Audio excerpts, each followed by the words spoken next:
In this episode, I'm going to teach you 4 principles of marketing strategy that, when applied, will immediately improve the results of all of your marketing campaigns. If you want to learn how to truly get better results from your marketing, then you're going to need to tune out, disregard, and pretty much ignore 90% of what's being pushed online today, and instead focus on the proven marketing fundamentals that actually drive real business results, and that aren't based on the latest hacks or tricks or tactics, but are instead rooted in deep foundational marketing principles. And that's why in this episode, I'm going to be breaking down 4 principles of marketing strategy so you can start getting better results right now. Let's get to it. Hey there, my name is Adam Erhart, marketing strategist, and welcome to The Marketing Show. The biggest problem with marketing today is that it's overwhelming. So many different tactics and strategies and tools and software to try, it's hard to know where to even get started. And this is a shame because at the end of the day, marketing really isn't that complicated. It's really just communicating value to your customers in order to position your product or business or service as the logical and best solution to the problems that they're going through. But with everybody screaming at you to try this social media network, or try this piece of software, or try this new funnel, or this new hack, or whatever it is, it's easy to see that things can get way overcomplicated and way confusing and way overwhelming way too quickly. And when all of these different strategies and tactics are getting thrown at you with posting on this social media network, or using this piece of software, or this tool, or whatever it is, well, it's easy to see why so many people get stalled or stuck and really have nowhere to go. The problem with all of that is that's really superficial marketing. It's just kind of the final piece of the puzzle when really what's actually going to deliver those solid business results that you're hopefully after are the proven marketing fundamental concepts, things that are based on consumer behavior and buyer psychology, and basically all the deep-rooted stuff that has really been here for decades, if not hundreds of years. After all, we as humans, well, our species really hasn't changed that much in the last few hundred, maybe even few thousand years. We still try to avoid pain, we still try to gain pleasure, and it's marketing's job to help to bridge the gap from wherever your customers are right now to where they'd like to be. So, by being here now, by watching this video, you're gaining a significant competitive advantage in your business and in your marketing in general, because the principles that I'm going to be sharing with you are the exact same ones that we use inside the industry and are used by the top professionals in order to achieve those outstanding results. So with all that said, let's dive into principle number 1, which is alignment. The way that I like to describe alignment is also market, message, media, match, which might be a little bit of an easier concept to grasp once we've unpacked it here for just a minute. Essentially, what we're trying to do here is we're trying to figure out what we're trying to do, who we're trying to do it for, why we're doing it, how will we even know that we're successful, and essentially making sure that our marketing is accountable to the end objectives. You see, really determining the what you're doing, who you're doing it for, where you're going to do it, and the strategy behind it, that's the hard part of marketing. The how to do it, the actual tactical implementation, the mechanics of marketing, that's kind of the easy part. And really, a quick Google search will pretty much show you almost anything you need to know about how to make a post, or how to run an ad, or how to create a video, or anything like that. But the strategy behind it, the real deep understanding of your market and of your product and of the pain of your market and how you're uniquely positioned to solve it, all of that high-level strategy stuff, that's where things get a little more complicated. And this is why it makes sense to take a step back and really make sure that you're being strategic about your marketing and that you have alignment across all of the different platforms and all the different channels and all the strategies you're using. So let's unpack this piece by piece to really make sure that you've got it, because it is an incredibly valuable exercise to go through anytime you're running any kind of marketing at all. And it all starts with market. This is essentially the who, the ideal target market, the person that you're trying to sell or trying to market to. The best way to really go out there and really determine and really isolate and really describe your ideal target market is creating something called an ideal customer avatar, which is basically a fictional representation of a number of different characteristics that accurately describe the person that you're trying to market to. These are going to be things like their demographic details like age, gender, income, occupation, things like that. Their geographic details like what city, state, province, country they live in. And their psychographic details, which is really all the head stuff, like what are their attitudes, their beliefs, their organizations, their affiliations, basically everything that they think and feel and sometimes say. Your goal here is to really try to understand your ideal target market better than they even know themselves, because when you do, that's when you're able to create marketing that really resonates and really connects, because you're going to be speaking their language. Alright, so let's move on to the next part, which is the message. And this is the what. Essentially, this is what you're going to be saying to them in order to make sure that it is resonating and that you are connecting with them. The first thing that I want to make sure that you really understand when it comes to the message is a point that I call miracles and miseries. Their miracles are your ideal target markets, wants and dreams and desires and basically everything that they're after. And then their miseries are their fears and their frustrations and their nightmares and everything that they're trying to move away from. Your job as a marketer is to help them bridge the gap away from their miseries and towards their miracles. Ideally, your business or your product or your service is that bridge that helps them get across the gap and moves them away from their pain and towards their end objective or whatever they're after. The other thing here is when you're crafting your message, you do need to come up with more than one kind of message because at any given market, at any given time, there's going to be different segments of the market, some who are going to be ready to buy right now, and some who are going to need a little more warming up, a little more coaxing, and who just may not be at the stage to buy right now, but who will be buying later. For this reason, you want to make sure that you've got that direct offer, also known as a hard offer, that really goes out there and says exactly what you do, who you do it for, and why they should care, as well as how they can take action right now. But you also want to make sure you have a soft offer or a transitional offer for those people who aren't ready to buy right now. This could be something like some educational content or a downloadable PDF or guide or blueprint or cheat sheet or a lead magnet basically that you can offer in exchange for their email address so you can follow up later when they may be ready to buy. Lastly, when it comes to alignment, we have the media, and this is the where. This is where so many people start, and this is a huge mistake, right? Because if you don't have your market dialed in first, you don't even know what you're going to say, it doesn't make any sense to go out there and pick whichever social media channel somebody's telling you is best when, again, you may be way out of alignment and the social media channel you might end up choosing just because of a piece of advice that you got could be completely wrong for your market and for your style. This is why one of the worst pieces of advice when it comes to marketing is that you need to do everything and be everywhere. Because in reality, your market, they're not everywhere. So why would you be wasting your time and energy and money on platforms or on channels where none of your target market is present or active on? So the alternative, and the solution here, is to first identify your ideal target market, figure out what you're going to say, and then really figure out where they're spending their time online so you can position yourself there and pretty much ignore everything else. When you set up your marketing this way, when you follow the principle of alignment, a number of really good things start to happen. Number one is you're able to justify your decisions to others, to yourself, and really make sure that you're doing the right strategic moves. The other is that it makes your marketing accountable. It makes you accountable to your marketing. Essentially, you have to answer questions like, why am I even doing this? And why am I marketing there? And is my target market even on this platform? And what are the best messages to send them? And when you start to ask yourself these questions, a number of really great things start to happen, including some answers that maybe we shouldn't even be there, or maybe we should be over there instead, or maybe we shouldn't say that, maybe we should say this instead.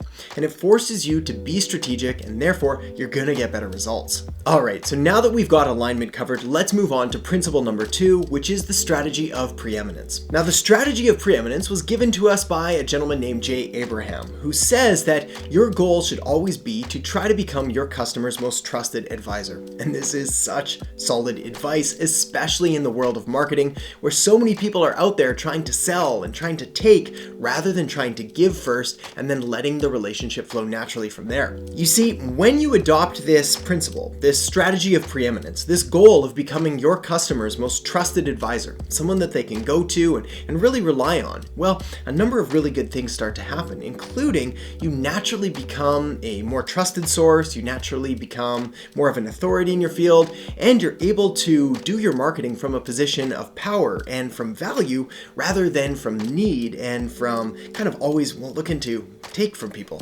Probably no surprise that we don't like people who are needy and are always trying to take from us. In fact, I'm sure if you look back over your experience, you can think of a couple people like that in your life who always take more than they give you, and it's not a good feeling. So don't do that with your marketing. But by aiming to become your clients or your customers' most trusted advisor and always acting in their best interest, again, it's just an incredibly powerful principle and has been one of my main keys to success over all these years. In most of my early conversations with my clients, I let them know right away that when we start working together, I treat their businesses just like I treat my own, and I can make sure that whatever I would do for my business is something I would do for theirs, and if I wouldn't be willing to do it in my business, I won't be willing to do it in theirs. Another term for this is a fiduciary, which is essentially a legal requirement to act in your customer's best interest.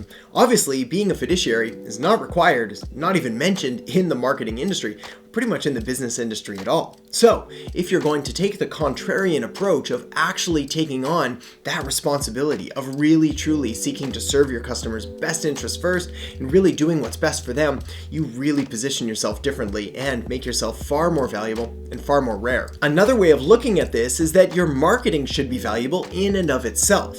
Meaning that your marketing should provide value to your customers even if they never decide to buy from you. This is one of the reasons I'm such a big proponent and advocate for things like content marketing, where you get to go out there and educate or inspire or entertain or inform and essentially just give a ton of value to the market, knowing that further down the line this will be reciprocated, but definitely not anticipating or expecting anything in advance. You always want to aim to give more than you take, because as we've already covered here, people can sense it. They know when all you're after is trying to make a buck in return, and they can truly tell when someone's giving from a more thoughtful and more selfless point of view. Now, if this is something that you're not currently doing, or maybe it's come across your radar a couple times but you haven't fully adopted it, my advice is to start slowly, but start looking into educational-based marketing, which is also known as EBM. And essentially what your goal here is to just teach your market stuff you already know. You see, the beauty of educational-based marketing is that when you're teaching and when you're sharing, well,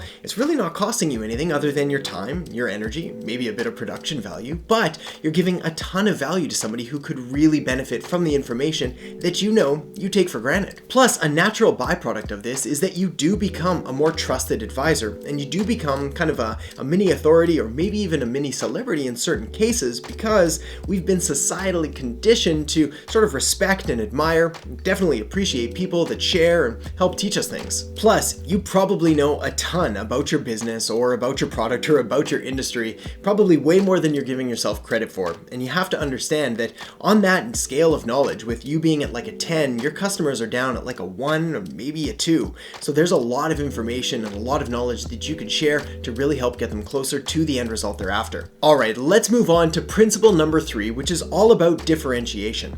Now, one of my favorite quotes when it comes to differentiation is given to us by Sally Hogshead, who says, "Different is better than better." It's a tough quote to swallow, but I kinda tend to agree. Especially in today's world, which is hyper competitive, the barriers to entry have all but been destroyed. We can do business anywhere with anyone from all over the world at pretty much any time. So you really do have to aim to be different in a way that matters to your customers, which I'll talk about in just a minute, but you really do have to be aimed to be different in order to stand out. I feel pretty strongly about this point, mainly because when I first started marketing, one of the first books that I picked up and consumed basically probably a good few dozen times at this point is Purple Cow by Seth Godin.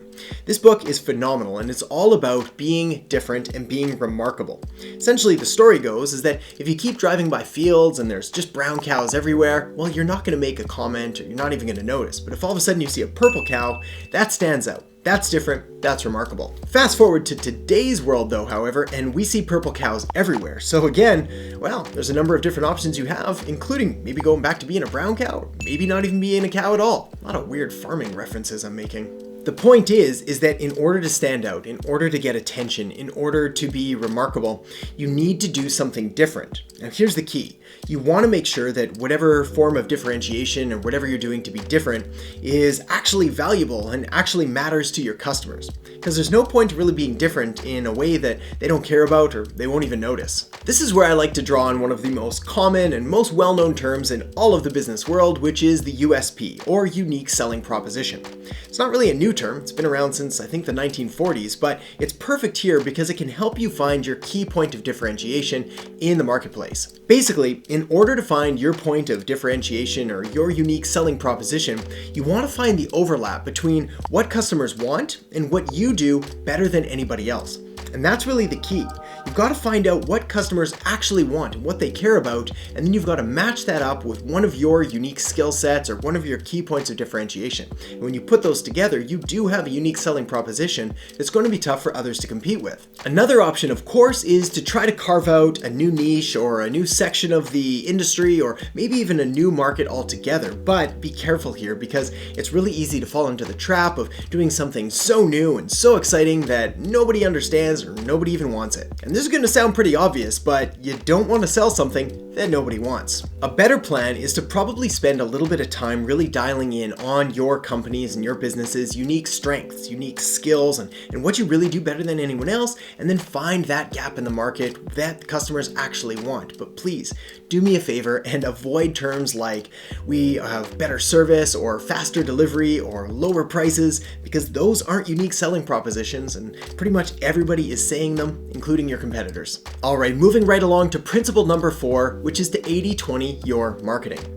This is one of the best ways to take good marketing and make it great, and great marketing and make it absolutely world class. It's also a way to turn losing marketing around in order to start generating profits for your business. The principle here is really 80-20, which is Pareto's principle, essentially saying that 80% of your results are going to come from just 20% of your efforts. This is very true in marketing, and if you've been in business for any length of time and you've got a customer database that you can reference, you're going to start to notice trends where probably around 20% of your customers are going to be responsible for 80% of your results. If you analyze your keywords across different advertising campaigns, you'll probably see that 20% of your keywords are delivering 80% of your revenue. And if you want to take a more customer service centered approach, you'll probably see also that the bottom 20% of your customers are causing you 80% of your headaches. And this same formula, give or take a few numbers here and there, can be applied to pretty much any area of your business. And that's where the magic really starts to happen, because when you take this formula, when you have accountable marketing, and when you really start to dive into the numbers and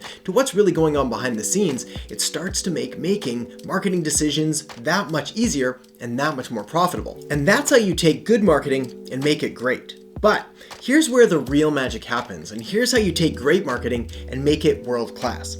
Essentially, you 80-20 all your marketing, and then once you've got that 20% that's giving you 80% of your results, well, you 80-20 it again to further dive in and get even better data from it so you can get even better results from your marketing. Let me explain. Let's say, for example, you're running a number of different marketing campaigns across a number of different channels, including Facebook, Instagram, LinkedIn, and maybe Twitter. Well, seeing as you're now accountable to your marketing, you're going to lay out all your numbers, and you're going to start to realize that, well, maybe 80% of your results are coming from just 20% of your networks, which in this case is probably just, let's say, Facebook. Well, simply doing 80-20 on all this means you could scrap the lower performing networks and really start to divert more time, energy, and resources into Facebook. But we can now take it a step further. You see, if you now 80-20 what you've just 80-20'd, and we dive further into Facebook, let's say we're running 10 different ad campaigns, we'd probably see that 20% of the campaigns were giving us 80% of our results. On the same sense, probably our bottom 20% of campaigns are losing us most of the money, and we've got some average ones just hanging out in the middle. Well, by doing that 80-20 analysis, we get to trim all of the fat, we get to save all of that money, and we get to reinvest it into our best performing ads, which again is immediately going to increase our return on investment, or ROI. Now, if this is the first time that you're hearing about this concept, or your first introduction to 80-20, especially in the context of marketing, I recommend watching this section again just to really make sure that it sinks in. You can also pick up 80-20 Sales and Marketing by Perry Marshall, which is a fantastic book on the subject and goes into a lot more detail. The key takeaway, however, on this principle is to really make sure that you're analyzing all of your marketing and you're really holding it accountable so you can find out the small things that are getting you the best results and where you're going to be able to reallocate and reinvest your budget to make sure that you keep moving forward. All right, the next thing you're going to want to do is check out the video I have linked up right here on digital marketing strategies for small business, which is going to give you 20 actionable strategies to put into practice immediately. So check that out now, and I'll see you in the next episode. One of the most important points to consider when you're constructing an irresistible offer is that you want to be selling a painkiller